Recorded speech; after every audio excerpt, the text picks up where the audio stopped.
Headlines here on Leadership TV. Many groan as CBEX allegedly sweeps 1.3 trillion naira from investors. Abakoba faults Natasha's harassment allegations against Akpabio. Speaker inaugurates 21-man committee to legislate for weavers. And on entertainment, entertainers move to secure Portable's release from prison. Thanks for joining us on Leadership TV News. I am Cynthia Onwado. Here is the news in detail. Renowned lawyer and former president Nigerian Bar Association (NBA) Dr. Olisa Bakoba has said that the sexual harassment allegations against Senate President Godswill Akpabio by the suspended senator representing Kogi Central in the National Assembly, Natasha Kotil-Dwahan, has significant contradictions. Agbakoba, who spoke at an elaborate press conference in Lagos on Tuesday, added that the allegations, as it currently stands, falls short of the threshold for proving sexual harassment anywhere in the world. He said, while individuals should feel safe to speak up in an ideal society, the principles of justice, which requires evidence and fairness, must be upheld. The renowned lawyer, who is also Akpabio's lawyer, has written a letter to the Kogi Central Senator on the instruction of the Senate President, asking her to clarify the contradictions in her allegations, which were published widely in local and international media. He specifically pointed out that the warm, celebratory tone and personal affection expressed in the public message the suspended senator posted a day after the alleged harassment presented a significant timeline contradiction that could not be overlooked. According to him, the juxtaposition of these two events, an alleged traumatic harassment followed by voluntary public expressions of admiration, requires careful consideration. The former NBA president also mentioned previous allegations against Reno Mokri and an unnamed minister, noting that though each allegation must be evaluated independently, the suspended senator's pattern required careful consideration.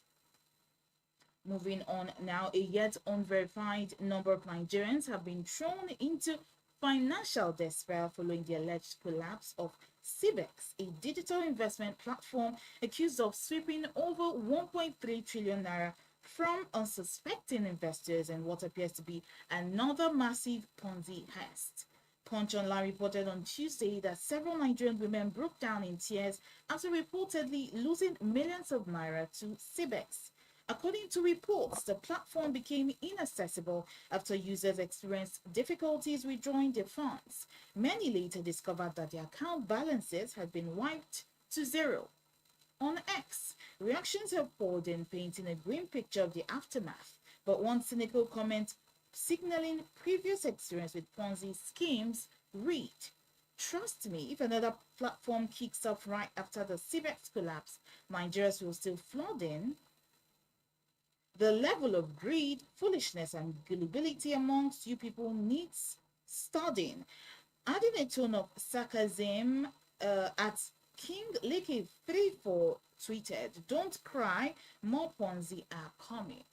As affected individuals seek answers and possible legal redress, financial experts continue to urge caution and due diligence before committing to any form of investment, especially those operating outside the regulatory oversight of the CBN and the Securities and Exchange Commission. Efforts to reach CBEX representatives so far have been unsuccessful, and the scale of financial damage may take weeks to fully uncover.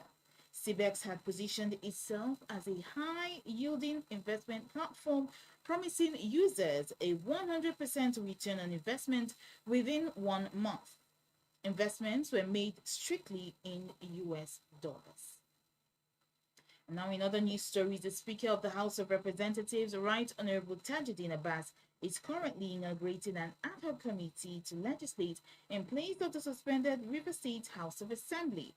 The event, holding at the National Assembly Complex, Abuja, is being attended by members designate drawn from the 6 geo-political zones. Addressing the 21-man committee, Speaker Abbas reminded them that its mandate is non-partisan, a call to legislate to ensure good governance, peace, and prosperity for the oil-rich state. He said, Your task is to oversee River State following Mr. President's emergency proclamation. You must not be partisan or biased. Present at the event are the House Leader who doubles as the chairman of the committee, Professor Julius Honvere, Ali Issa, who is the deputy chairman, and also other members are Idris Wase, Liu Mukhtar, Sada Soli, Iduma Igariwe, and Shehu Rijal.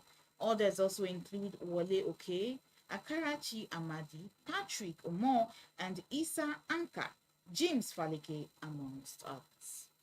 Finally, on entertainment news, members of the entertainment community in Kwara State have initiated a move to secure the release of controversial singer Habib Okikiola Badmus, aka Portable, from the Okekura Correctional Center, Ilori, where he's been since Monday.